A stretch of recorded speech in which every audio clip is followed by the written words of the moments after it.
It's a quite exciting conference, but the extra excitement has to end sometime, right?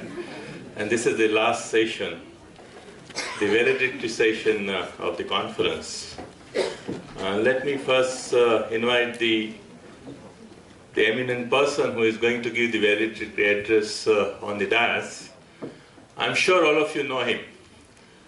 I have never met him personally except today when he arrived, but I have always seen him since I was in medical school. When I started watching Shyam Benegal's film, and he was always close to us. And on the way I was told that yes, he is a doctor.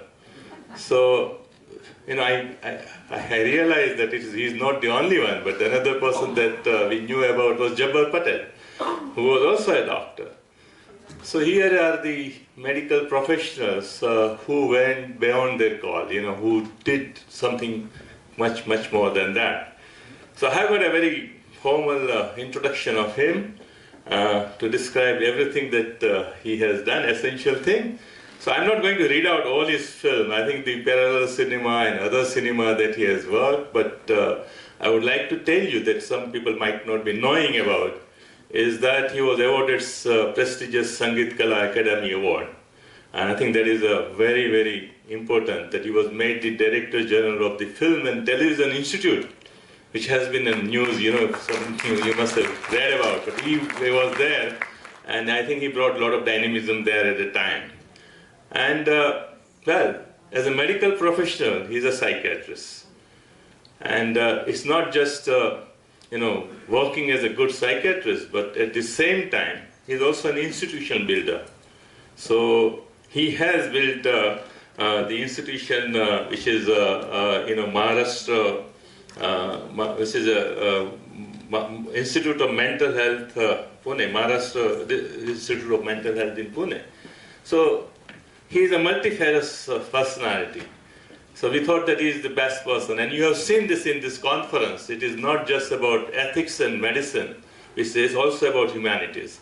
We got philosophers, we got artists, we have got people who are doing different kind of other activities and trying to bring them together in order to sensitize not only doctors, but every kind of profession that turns up to this conference. So given that, I'm sure he will tell you not only about medicine, but about something more than that that we can learn from life. So, Dr. Mohan Agashe, please come over here. Yeah? No, I think, will you please take a seat here, and since you were not there for last 2.5 days, and we also want everybody here who are there and who must have missed several parallel sessions. Let us start with a report of the reporters. Would you like Stelma to tell them about who are the reporters and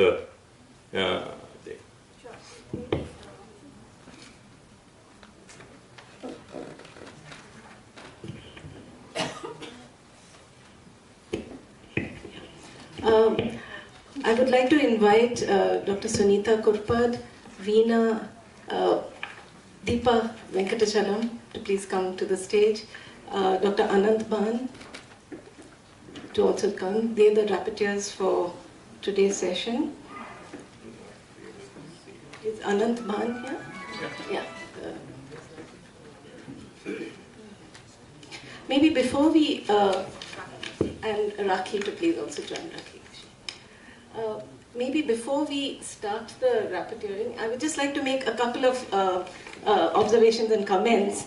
As we know, the word ethics actually comes from the word ethos, which means, the culture of any group of people or of a society or of a community. And we've been talking a lot about the community and all the the stratifications, the power dynamics in society, the power dynamics in families. The patriarchal order was talked about. So I think taking on from what Lakshmi talked about, the story that she herself said, I thought I just carried on with another very short story. My mother had cancer. She's now 93. She had the cancer in 2009. So she's survived the surgery. we decided actually not to do chemotherapy, and she's got a very good quality of life till now. The decision was made by the family and with her active participation, and the sort of support that's given, while I do provide sort of primary care, but it's actually all the others, particularly the male members of the family, have also been, who are doing that. So I'm here right now because both my husband and brother are around to take care of her while I'm here. Now, in our family, we have 2 sons, and I decided that they should all do PhD home science as they're growing up. And they used to be the butt of laughter in their classes, you know, because the other children in the class would say they're ayahs because they'd be sometimes sweeping and, you know, washing dishes and doing various things. But when our eldest son became a doctor and he went for a rural placement, he worked for 2 years in a tribal initiative, and he shared a room with another young doctor. At the end of that 2 years, that doctor told him, you know, you'll make a very good wife, because he actually took care of the, you know, he used to clean everything and clean the toilet and do all sorts of stuff, you know, and is good at cooking. Now, in order to bring about change in society, we have to learn to share our responsibilities of day-to-day life. Share the caring role, share every aspect of life. And I do believe that in India we are a gendered society, and it's not only in India, it's globally. Now, there are many other aspects of gender which I won't go into, and I fully appreciate the point that came from our friend in Australia about minority voices coming into the ethical debate and including into the end-of-life debate. So now I think with these few words, I may say a few things after our friends wrap up, you know, summarize the key points from the conference, because they were such interesting workshops that all of us couldn't attend everything. So we do want to get a sense of what happened in all the sessions. So who would go first?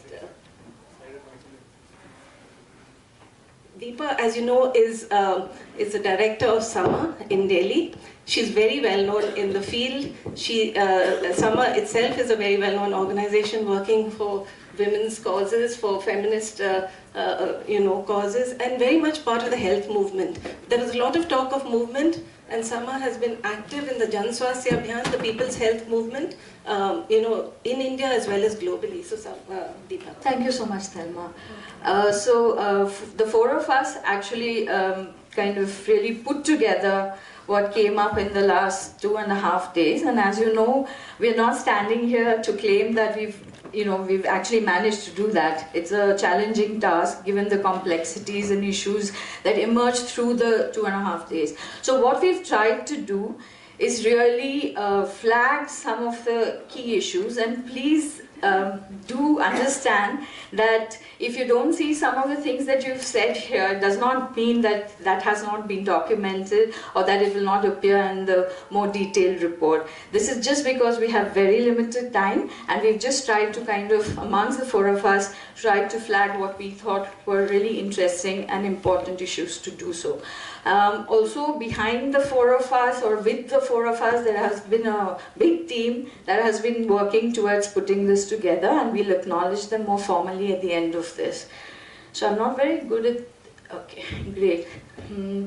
So as you all know, the theme of the conference, the reason we came to this theme was actually, it emerged in the last NBC, and in fact I had also kind of forgotten about it till we started rapporteuring. At the last NBC, euthanasia was identified as a huge gap which needed further discussion, and it also kind of came at a time where the debate was reignited following Aruna Shanbag's death. And I think there was also this growing need, coupled with the inequitable distribution of palliative and end-of-life care, that was, you know, there was an urgent need to start discussing, or at least taking those discussions further. So I think it was very, very relevant and timely, and we can see that here. And through the last 2.5 days, the theme has been extremely important to kind of really have debates around. So the conference overview, it actually began, and most of us were here only since the 11th, I think since the 12th, but many of us had the opportunity to be here for the pre-conference workshops. There were 2 pre-conference workshops. one on transition of care in patients with advanced and life-limiting conditions. I'm not going to go into details of these workshops, but I'm sure that the report that will come out a little later will definitely have some of these, the important points that emerge from these. The other workshop that was organized was Gender Justice Towards a Comprehensive Response to an Intersectoral Dialogue on Gender-Based Violence. So these were the two pre-conference workshops, and at the conference itself, as you can see, there were a whole lot of opportunities and spaces for discussions, including 3 plenaries, 1 panel which we almost missed because we were busy putting together the slides for this presentation, and an inaugural, and now this valedictory. There were 16 parallel sessions, 60. I think more, maybe a couple of presenters could not make it, but 60 oral paper presentations, 19 workshops, and 16 poster presentations. So quite a lot of opportunity and space for discussion, also various ways. And here we haven't, I think we've kind of missed out mentioning that yesterday there was a wonderful performance, and I think it was extremely inspiring, and such a creative way of kind of looking at healing and looking at issues that we've been talking about in the last 2.5 days. So, I'm not going to read this, just to say that there were about 20 collaborating organizations, many of them who've been part of in the National Bioethics Conference historically, but also several new organizations who have been part of this NBC 6. And who have really been, part of pre-conference preparatory work, as well as many of them who are here with colleagues. Presentations have been made by them, abstracts have been sent in by, and of course others who are participating here. Participation here was from 9 countries, and you can see the list there, from about 15 states in India. I'm not going to read them out, but just to give you an idea that there was quite a lot of diverse participation and diversity in the issues that came up, context in which we're talking about palliative care or end-of-life care. And this is just to give you an idea of the backgrounds that the participants were from. And I think Amar just mentioned, it's not, there's such variation in the kind of people who have participated in NBCs earlier, but also in this NBC. And I think that really enriches the conversations that we have in conferences like this. So this is just to kind of, leave you with some glimpses of what happened over the last 2.5 days. A wonderful, very inspiring performance connecting the dots by children with special needs as part of the inaugural. We had felicitations for Vidya Taibal, Syed Abdul Hassan Rizvi, and M.R. Rajgopal, and who have been such stalwarts in the work that they do, and they continue, and it's really inspiring and amazing to have them in our midst and to continue to guide and really inspire us in the work that's happening now and in the future. This is the 25 years of the Indian Journal of Medical Ethics. And a very significant, important milestone that I think it was amazing that we could share it with all the people who were here. And as someone said, we hope that there'll be 25 more years of IJME. So the broad thematic areas that NBC covered were, these. And so it was around healing, palliative care, and end of life. But within that, there were several thematic areas that we first thought we would kind of categorize some of the issues that came up according to these sub-themes. But it's really impossible to do that because of the intersectional nature of these issues. And we can't really kind of put them distinctly as under gender and ethics or under something else. But I think I just came in at the end when Lakshmi was talking about how caregiving is so gendered, and I think Thelma was just talking about it. I think, but the issue of gender itself, and in the few sessions that I was able to be part of an rapporteur. I think it's something that, though we have it as a sub-theme, it's something, it's a lens. And I think it needs to be part of any kind of workshop or issue that we're raising. And this conference actually managed to do that in several ways, in several workshops. These are some of the pictures you all might recall from the different plenaries over the 2.5 days. We had 3 plenaries, which is on palliative end-of-life care, matters of justice and equity, bodies in law, humanities and medical sciences, who declares me dead and why, and the third one on community engagement in palliative and end-of-life care. And although they actually came together very well, because the first one really talked about structural injustices and issues, extremely social contexts in which we're talking about palliative care or end-of-life care. The second one talked about more philosophical, it kind of really reflected on what do we understand by death, or even about bodies living, and about medical technology and what it is really, what are its implications for death today, or dying today. And the third one was about more about how we actually possibly look at operationalizing or implementing or working on issues of palliative care and end-of-life care, especially how do we kind of work in communities, not necessarily only in health institutions, but also in communities. So we had some very interesting models and examples that were shared.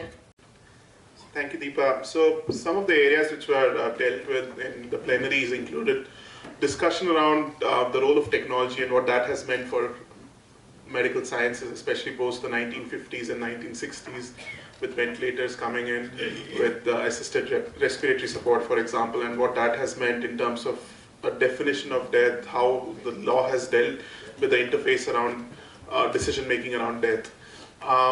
Also, given the huge requirement because of a growing burden of non-communicable disease for organs, also this whole foray into deciding brain death as a criteria for deciding whether it's okay to retrieve an organ versus not has made it a bit more complex.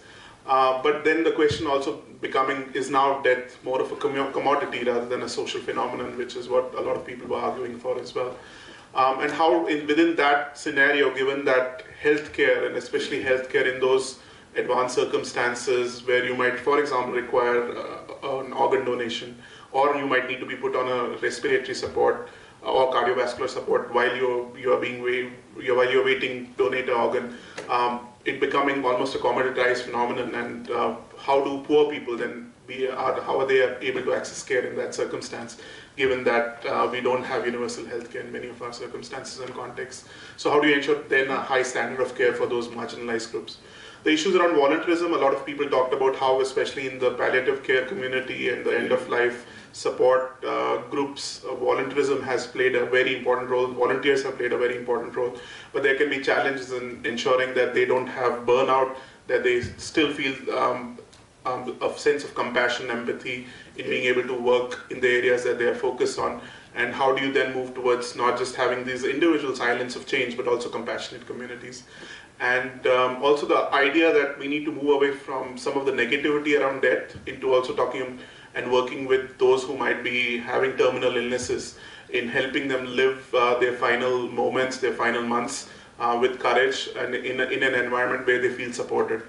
And also the whole issue of let's try to, as a community, try to move away from looking at terminal illness and dying as a purely medical phenomenon into a more social phenomenon where the role of communities can be more prominently involved. In the parallel sessions and workshops, multiple areas were dealt with, and again, we can't capture everything in this presentation, but suffice to say that the issues around organ donation were certainly areas which a lot of people felt are important areas which require focus, that the environment, even though we have more and more legal mechanisms of protection, there is still a lot of unethical practices which are happening. And this whole debate of are organs a societal resource, or are organs a personal property of the individual who might have those organs.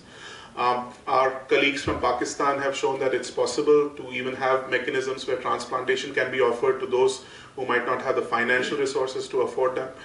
We don't have those circumstances. Very few public hospitals are able to do those kind of free transplantations in India.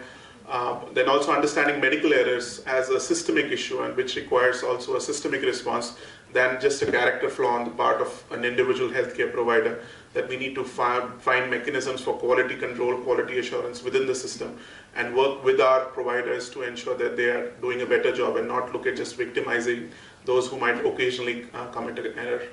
Also the issue of increasing violence against doctors and other kinds of healthcare providers, and the issue around breakdown of trust, commercialization, what that has meant for the entire field as well.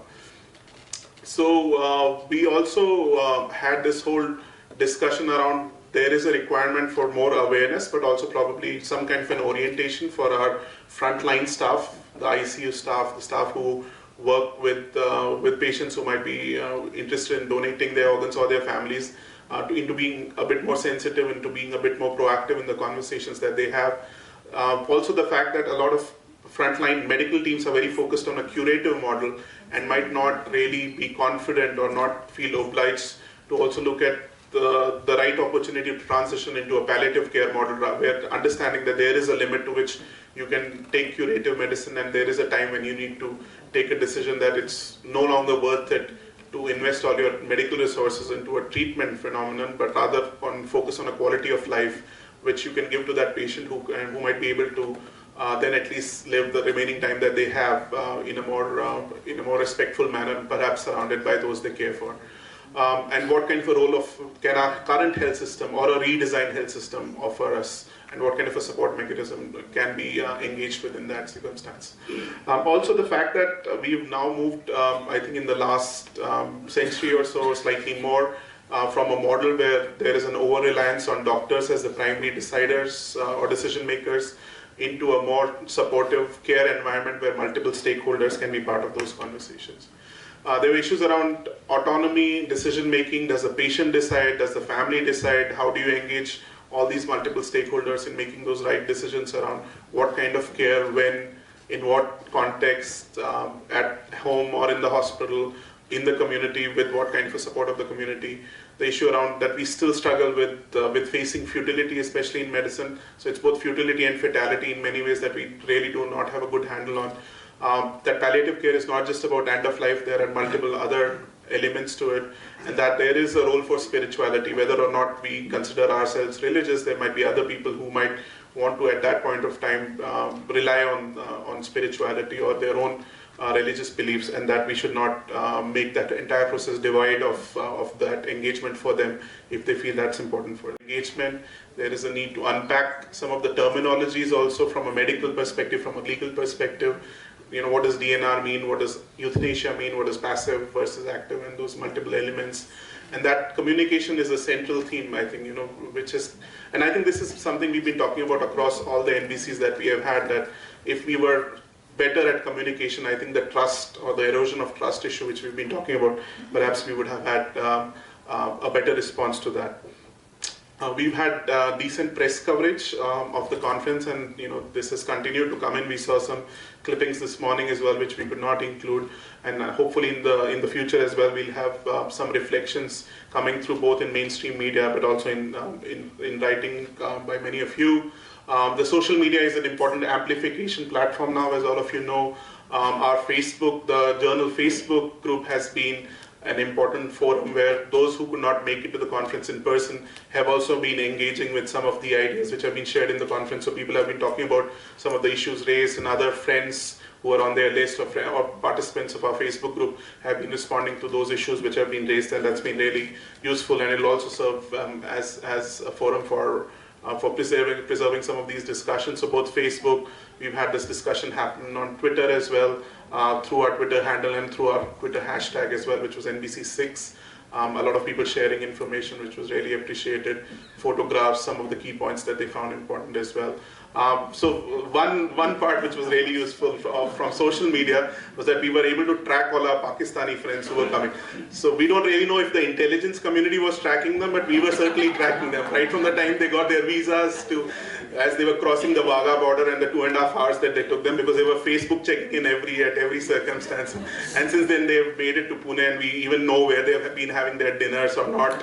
And so, so that's helped, because then we know at least they're safe and being taken care of. So, but thank you so much for joining us. I know it's been a difficult exercise to all our Pakistani friends. Thank you so much for joining us and participating in the conversation. Sure, so we want to recognize our Pakistani colleagues who come in, if you don't mind standing up. For those of you who have not met them as well, please go say hello at lunch.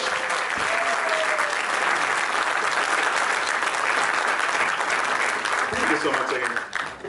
So there have been a few gaps in our discussions, and I think for us, we are still reflecting on some of these areas, because I think they can feed into future discussions within the journal, but also at future conferences. This whole issue around neonatal care and how do you talk about futility in that circumstance, alternative systems of medicine and the interface with end-of-life care. I think we didn't really have a lot of detailed discussion on that. Some people had questions, and I think that needs to be covered. As we said, any of this would not have been possible with the excellent team of rapporteurs that we had. They were all sitting in and took time from reflecting. If those of you who are in the audience, please, if you can stand up, if you're in the list of rapporteurs. I know some of you have left, some of you are doing other stuff. But wherever you are, thank you so much for participating and giving your inputs. They've all been very, very useful for us to write up this report and to present these points. So thank you so much. It's been a pleasure. And just leaving you with some upcoming episodes. Well, I'd just like to say that was Anand Panu, I guess most of you know, graduated from Bangalore Medical College. He's an independent researcher in medical ethics. And before you all go, I just would like Rakhi also, I mean, since you all are both, and Sunita, part of the Forum for Medical Ethics Society, FMES, which celebrated its 25th year. It's really a remarkable milestone. And I would like everybody to please rise up and give an ovation to the FMES. So please stand up and wish them.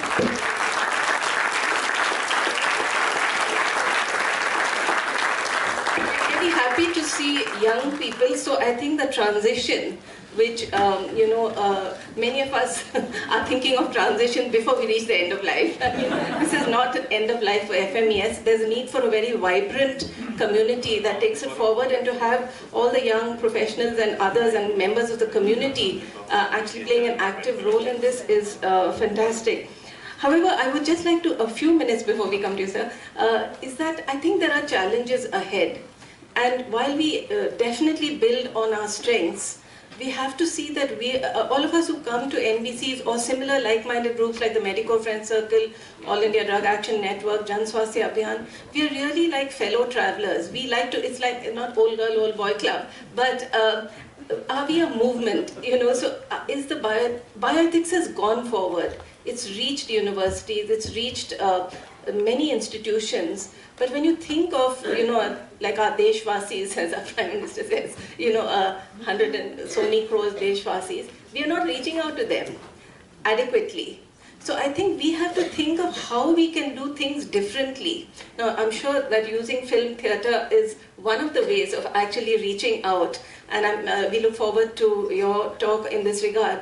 But we do need to use mass media, mass approach to link up with people and to have these difficult conversations. The panel conversation before this session was actually excellent because of the diverse views.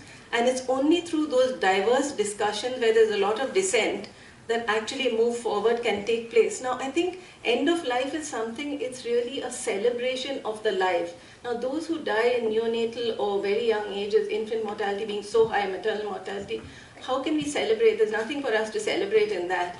But we as a group, as a group right here, but also beyond the thing, what can we do to reduce that? It has reduced. The NRHM has made a difference. Maternal mortality rate is come, but far too slowly. So can we do something? Can each of us actually take these issues forward with greater renewed vigor? Because now we are all aware of the end of life in this group. And before we reach our end of life, which will come in due course of time, let's make our every day, dynamic, active. It will give the energy that we come with, it'll help it to flower and help the inequities that have happened in this country to actually reduce. I think we are living surrounded by inequities. We are living with macro policies being made with no ethical consideration. I must say, and I am going to say it, that I think the whole policy of demonetization and its health consequences and the consequences on well-being is something that really needs discussion. Where was the ethical process in taking up such a macro policy that affects every human being's life in this country? So these are the issues that the bioethics movement really needs to take. So it's not just bioethics, it's social ethics, it's public ethics, public policy ethics, it's a range of issues. So with this, I would that's a challenge, and perhaps future, not just the NBC, the FMES, and each of us in our respective places, the Jan Swasthya Abhiyan, etc., to take it forward and take the communitization of the NHM forward. I know some of our colleagues are going for the steering committee meeting of the National Health Mission very shortly. And this issue of where are the gaps? There are huge gaps. We are proud of what's been done, but those gaps have to be taken and they have to be made transparent. Because we are accountable to every citizen of this country because of the positions we hold in such committees and things like that. So those gaps we have to take it with fearlessness. I attended the session on spirituality and I really liked it. And I think there were, diehard atheists and a whole range of diverse groups who really felt challenged by the presentation. There were some excellent presentations. The question of fearlessness came up, because death is associated with fear. And how do we deal with death every day? So the fearlessness that is required so that we don't die as, in that situation is something as to how we speak up, how do we act up in these various circumstances. So with that, I leave the Amar to invite Dr. Mohan. Yes, I think we can't keep you waiting more. So it is Dr. Mohan Agashe. Would you like to come up and deliver a valedictory address, please?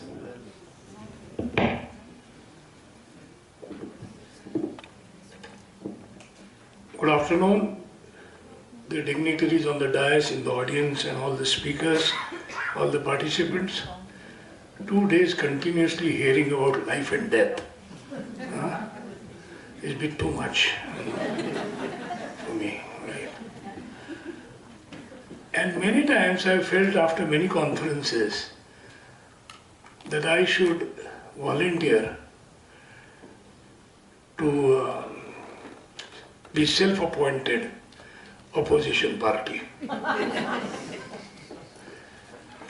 The reason is that's the surest way to provoke thinking. Agreeing doesn't provoke thinking. Yeah. Agreeing builds up associations, and groups and communities.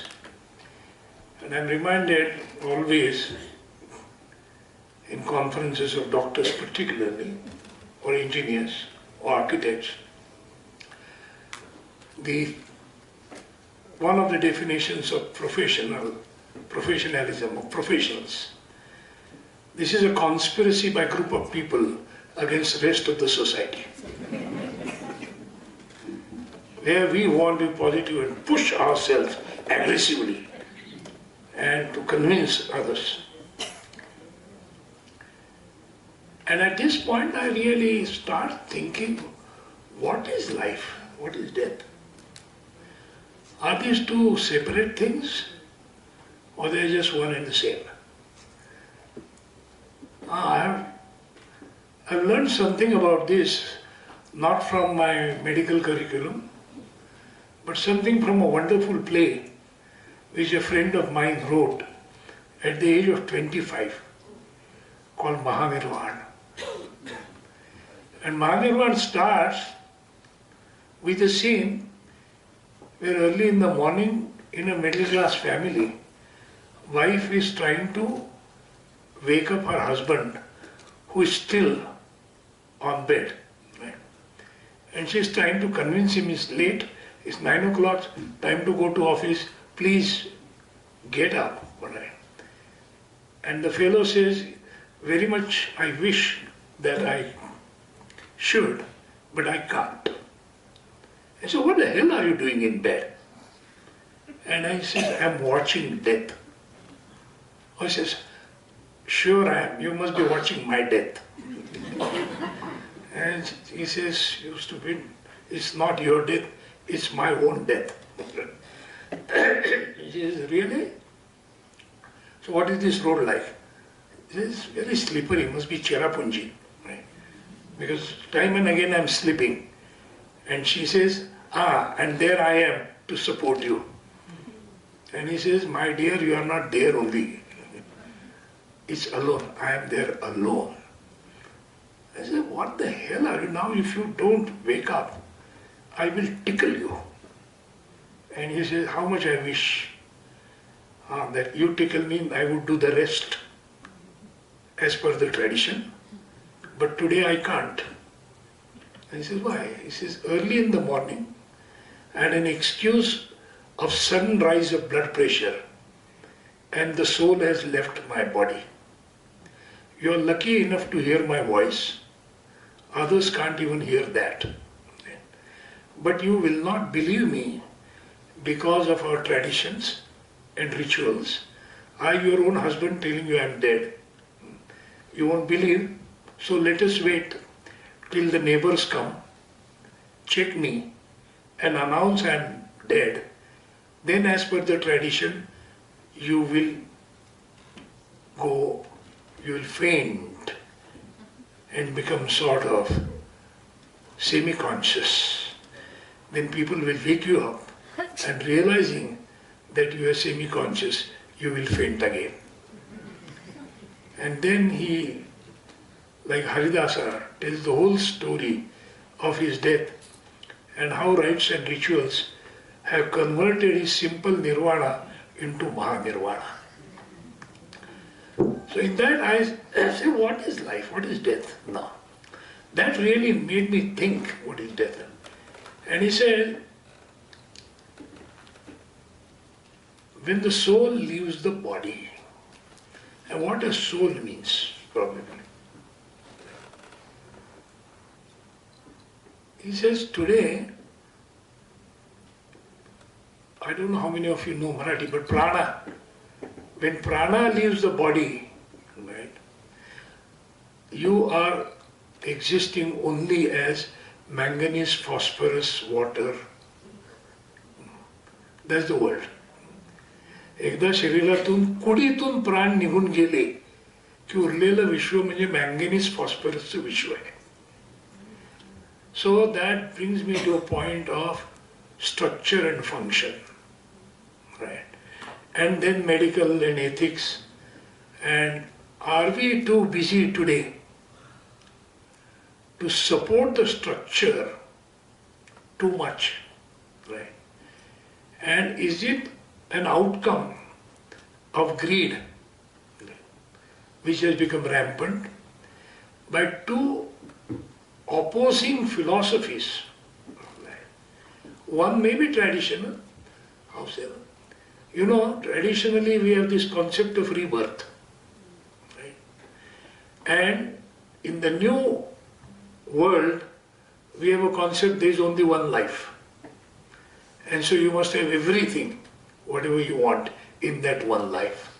Now is the clash. As an artist, and both also as a human being, I don't know, I love the concept of rebirth. Whether it's true or not, I don't know, because I'm dead by then. So I don't bother whether it's true or not. But how does it help me in my living life? It's a preventive measure from being greedy. That I don't have to have everything in life, in this life only. आणि हा नवीन रोग झाला ना हावऱ्या. So we have not learned to differentiate between need and greed. That becomes very important considering all these issues. And there are several forces here. The genuineness of the issues and also the intellectual manipulation, taking into consideration the weaknesses of human beings. And I don't want us to operate like insurance companies. I had an insurance agent coming to me and explaining me how this company would help me, because when I die, how everybody else will benefit. I asked him if there is a policy for living people. That if I live beyond certain age, would you give me something? So on one hand we have emotional blackmailing, on the other hand we have intellectual manipulation. Now in this era of information revolution, digital technology bringing in a lot of information to us, we find ourselves more confused than clear. Because there is too much of information without telling you how to find your way into the jungle of experiences. And why it is important, what was the earlier mechanism? By the time, when you are born, you are only born. And what does it mean to be born? When are you designated as a being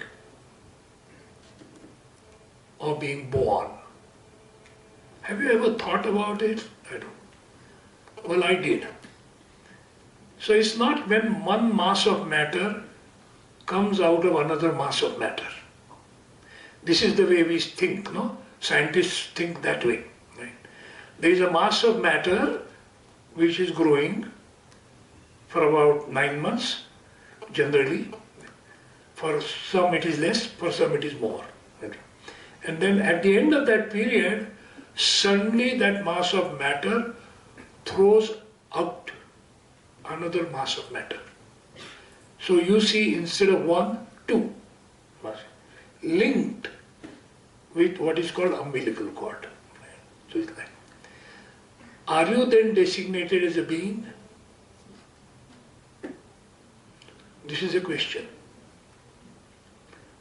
Are we then designated as a being when we suddenly start seeing two masses of matter? Or two mass of matter, I don't know. What's the plural of mass? Anyway, so you know what I mean. We are not. We are not designated as being. When are we designated? When the second mass of matter starts functioning. And what is that function? And that function is called respiration. What we commonly know as birth cry is actually a first attempt to function as an independent mass of matter. If you have agreed up to this point, we will go ahead. All right. But even then, you are not designated as a being and you are not given total freedom. It's only when you sustain that function and the cord is cut, then you acquire your second independent function, and that is of circulation. So you no longer live on the mercy of other mass's blood.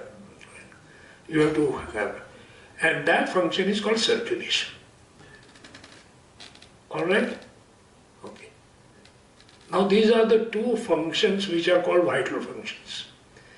I mean, to register yourself as a being, you have to have these two functions before your relatives go to birth and death registry and register you as a being.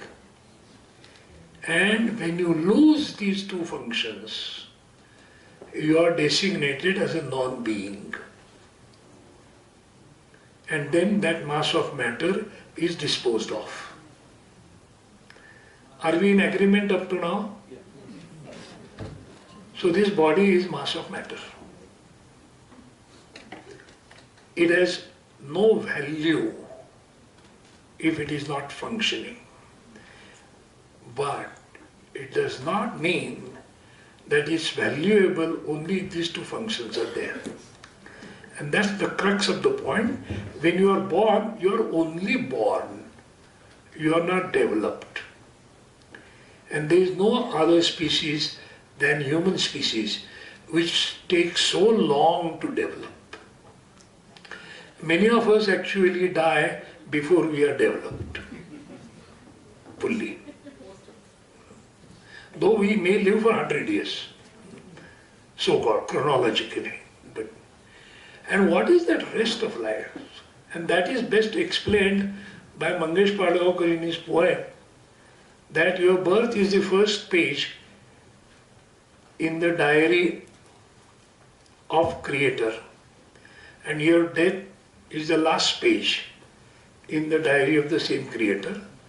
Rest of the pages you have to write. And that means you have to acquire more complex functions which give meaning to life and which make you talk, think on various issues which you have done. Now in this process, what is today's problem is, earlier this development takes long.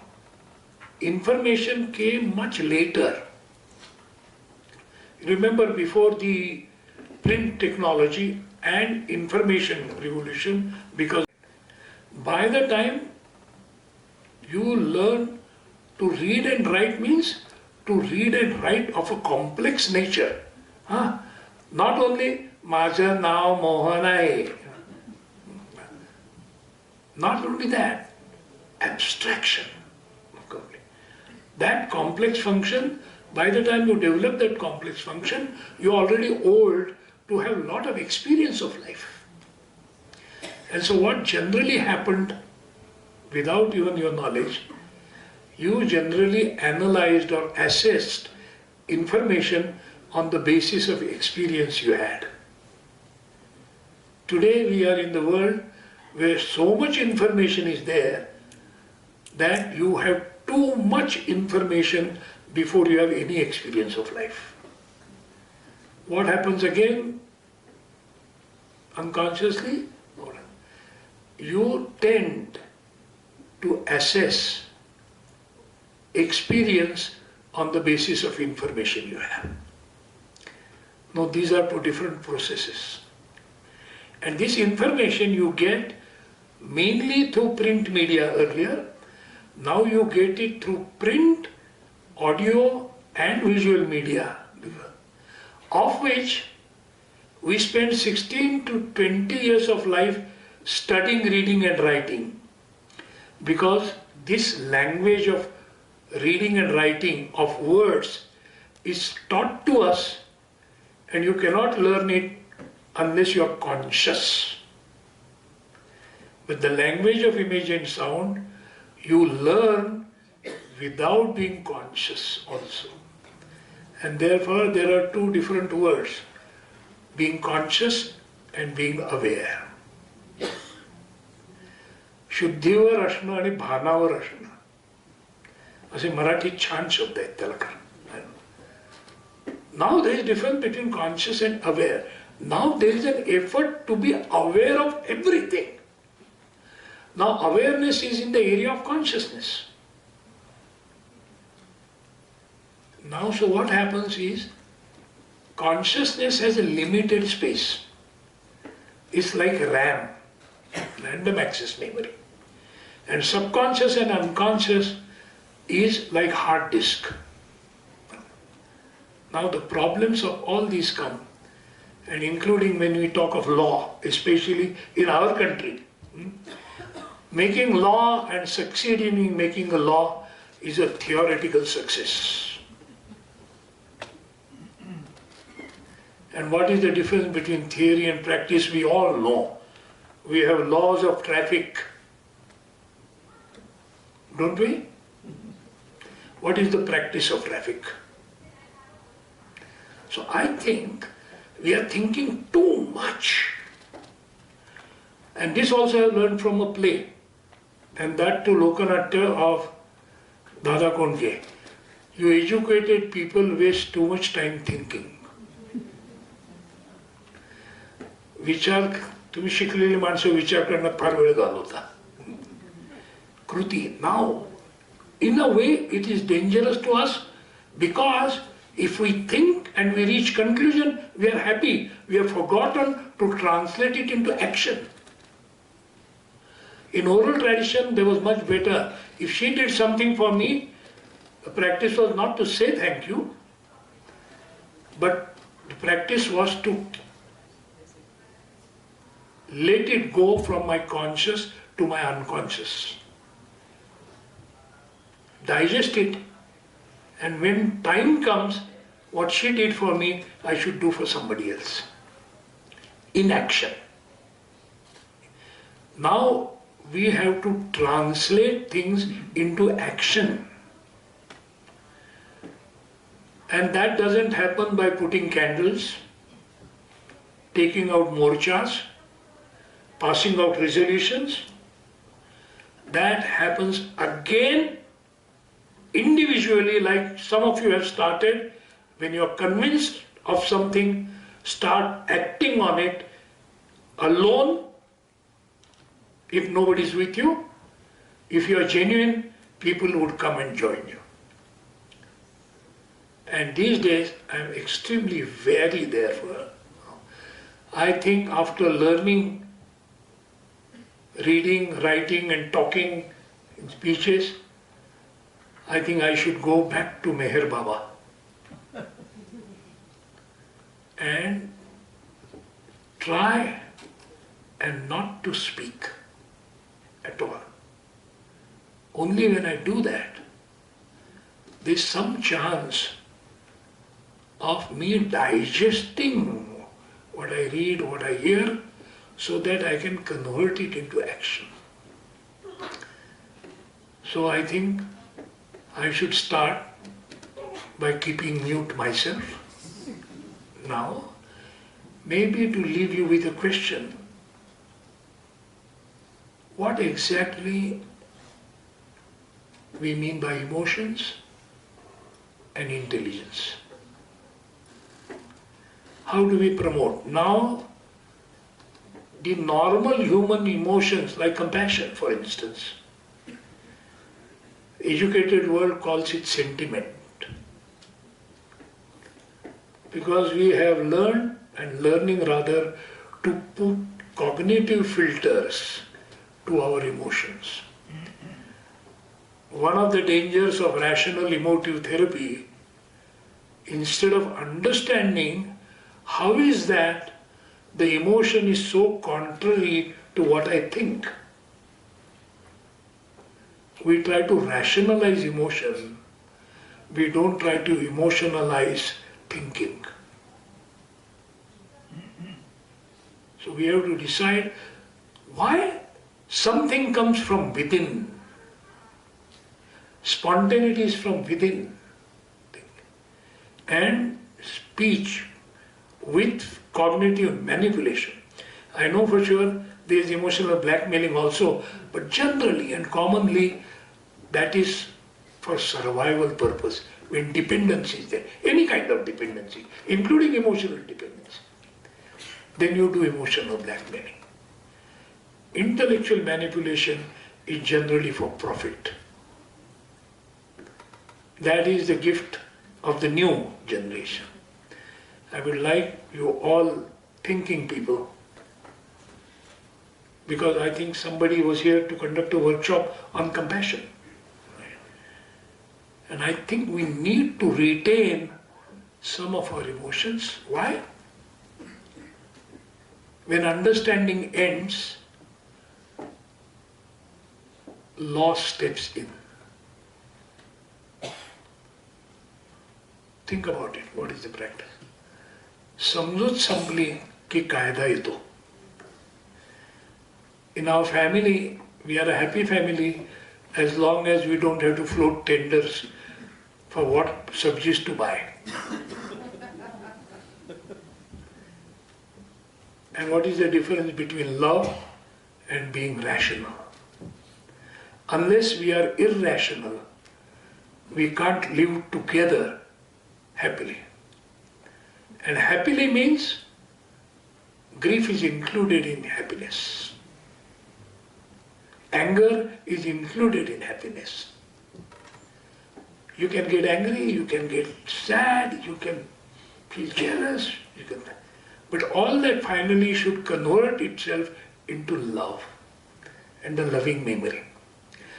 All those memories of studying hard, actually doing that is so painful, but the memory of that is a source of pleasure.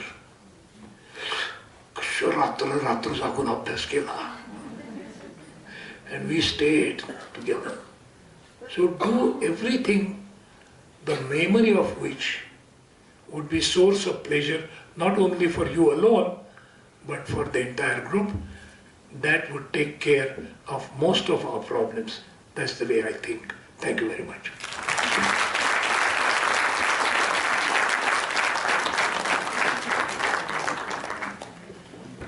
Thank you very much for this lovely message from you, and also reiterating that in order to do something, you don't have to look at the majority. You have to look at what you are convinced about, what is right. I think that's what's the message of bioethics too, because bioethics is not decided by majority, but by what is right, rather than how many people are talking about. Anyway, this is the end of the end. Now we are coming to, before I call Lenny Chaudhary to give a vote of thanks on behalf of the organizers, just few mundane things I wanted to mention.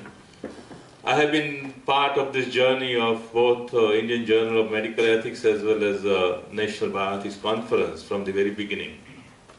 And from the very beginning we have observed that whenever we are publishing or whenever we organize National Bioethics Conference, there has been a tremendous response from the participants. I remember first National Bioethics Conference in 2005. We thought 50 people will turn up. And who cares for ethics in this country? We got 20 partners, to become collaborators. So we said now 100 will come. On the day of the conference, we found 350 sitting there. And we were under tremendous stress to really meet the requirement, the logistics and all.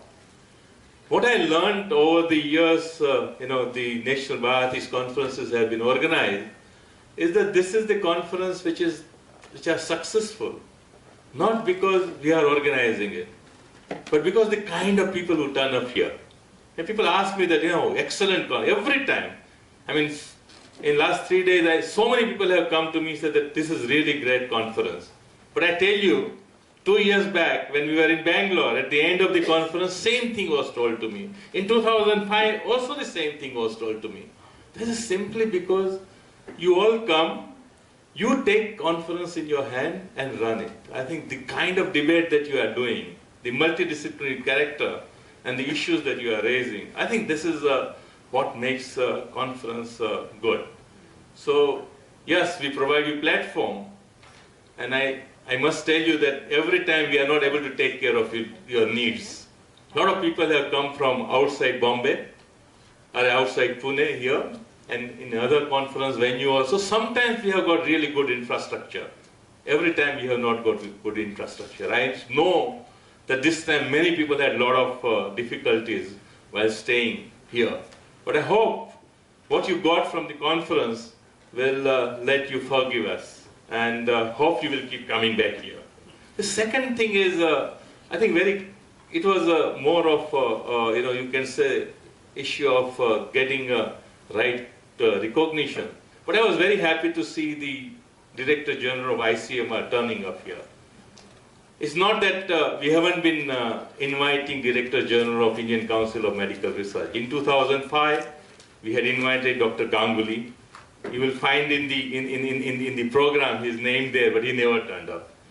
After that, when Dr. Katosh was there, we had invited him also, but he never turned up. And here is a director general, who not only turns up, but she's so tolerant, saying that, okay, in my absence, because I came late, you did not wait for me and went ahead with the inauguration, but I will participate and sit through the next plenary session.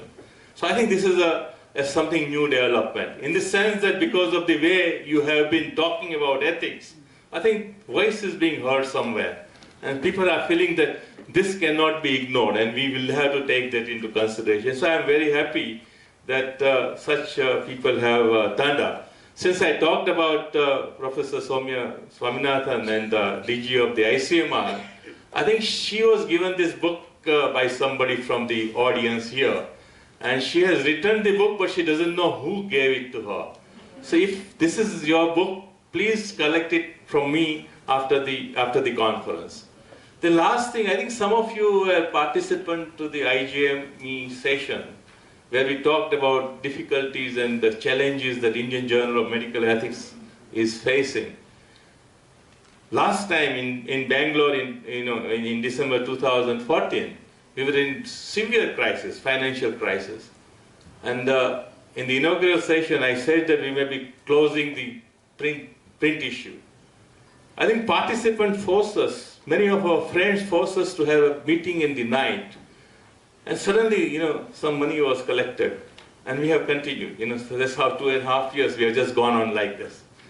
In that first day session here, we talked about it, and Dr. Samira Nandi was sitting here. I'm sure many of you heard him. Some of you were feeling very uneasy about the views that he expressed. He said, take money from anybody, but run it. Don't mind getting money from even pharma company, but do it. And we all disagreed that no, bioethics publishing has to have certain principles, and we cannot create such conflict of interest. And many people came afterwards and told me that don't accept what he is saying. But what I'm going to tell you is that the people who come here, they may have differences of opinion. They do air opinion. But they all come with commitment to doing something right. And he is the same person who sent an email today morning saying that he will be donating 20,000 rupees per month till he retires from his job. So you can just see the kind of participation that comes despite having differences among us. He also has said that before doing it, first he has called up and said that, well, try to get 3 persons who give 10,000 rupees per month, then I'll give 20,000 rupees per month. Then he sent them an email saying that even if nobody gives, I will give. So hopefully this support will continue, your participation will continue, and this process will continue to the next stage, where SAMA and the Forum for Medical Ethics Society are coming together. There is going to be a World Congress of Bioethics in 2018. Please mark December 4 to 7, Hotel Ashoka. It is going to be 7th National Bioethics Conference and 14th World Congress of Bioethics that will be jointly held there. And SAMA is also here. They are going to be the prime mover there because they are the ones who are located in Delhi and who are going to take care of all of you there, along with forum people going there. So hope in the same way you will participate, and there will be the kind of conference that we had today will be replicated there at the international level. So with that, I invite Lenny, because this conference would not have succeeded without support of many institutions, many individuals, and all of them need to be thanked and be part of this process. Lenny. Thank you very much, Amar. Well, when Amar was mentioning about the exciting conference that we had and the success, not in this conference, but 6 conferences in the row, I was thinking about the kind of criticism, not criticism, the cynicism and the mistrust some of us initially encountered when we started discussing about this theme about 1.5 years ago. People told us, you wanting to do a 3-day conference on death, dying with dignity. So some people thought we are really mad. The others were very polite and they said, you must be really brave and hope you will be able to pull it through. So with that, while we kept feeling that what they are saying is not completely unfounded, it's not a misplaced argument, because in a country like ours where people who are living don't have a life of dignity and rights, to expect that for people who are dying, it's not only a difficult thing to ask for, but some sort of a illusionary world all of us are probably trying to live. So while we had that illusion in mind, we kept working relentlessly for 1.5 years to make this conference possible, and it's very, very heartening to see that the end of a 3-day conference, an almost packed auditorium. And I would really like to take this opportunity on behalf of the organizing committee to thank all of you who've made this possible. Now I will kind of go into my formal role of thanking each one of you, each one of the individuals and organizations who've made this conference possible. First of all, I would like to thank Dr. Rizvi Vidya Taiwal and Dr. M.R. Rajagopal, who have accepted the felicitation which the Forum for Medical Ethics Society and the National Bioethics Conference bestowed upon them. All the faculty members who spoke at the inaugural, all the plenary session and the valedictory, thank you very much, sir. All the paper presenters who spoke at different parallel sessions, the chairpersons of all the parallel sessions, the poster presenters, thank you very much, because you only facilitated the discussion, and because of you this enriching discussion could take place.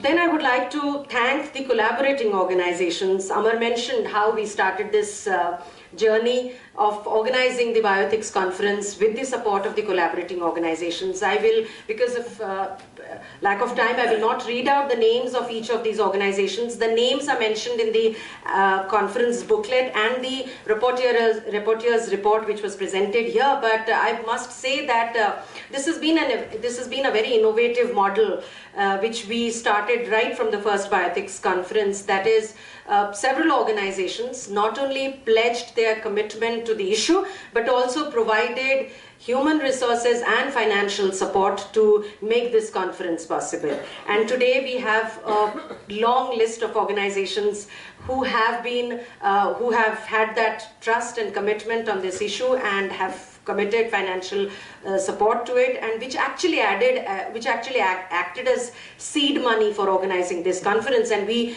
started this work 1.5 years ago, before the proper, formal, structured funding came into being, only with the support of the collaborating organizations. A big thank you to all of you. Well, along with the collaborating organizations and the supports, we've had the the comfort of receiving financial support from some organizations and foundations, and I would like to thank each one of them. Wellcome Trust is one of the organizations which has always been continuously supporting the bioethics movement in India and the National Bioethics Conference. A big thank you, Wellcome Trust representative here. Cipla Foundation, for all their commitment to the issue of palliative care and their desire to support the ethics discourse in palliative care. The Narottam Saksaria Foundation and ICMR. I would also like to take this opportunity to thank Dr. Shivkumar Iyer, who has been an extraordinary person in the entire movement, who's not only supported the conference in all aspects, all respects, extended programmatic support, but also supported the outreach which we had planned as part of this conference. We tried to do it a little differently. We understood, we are mindful of the fact that not everybody who's interested in this issue can make it to the conference. So we organized a lot of activities outside Pune, some of them being Nagpur, Aurangabad, Mumbai, and Dr. Shivkumar Iyer has been providing this extensive support to us for all these outreach activities. A big thank you, Dr. Iyer. Then I would like to thank the staff and the members of Yashoda, without whose support this conference wouldn't have been possible. The catering services, all our service providers, Datta Bhau particularly, Satish Kulkarni from Parkarats, Jayanti Bhai from Vibhuti Upset, Z-Access, our website developers, and all the reporters who not only helped us in encapsulating the 3-day proceedings of the conference, but I'm hoping will help us in putting together a detailed report of the conference, which will go as part of the next issue of the journal. Big thank you.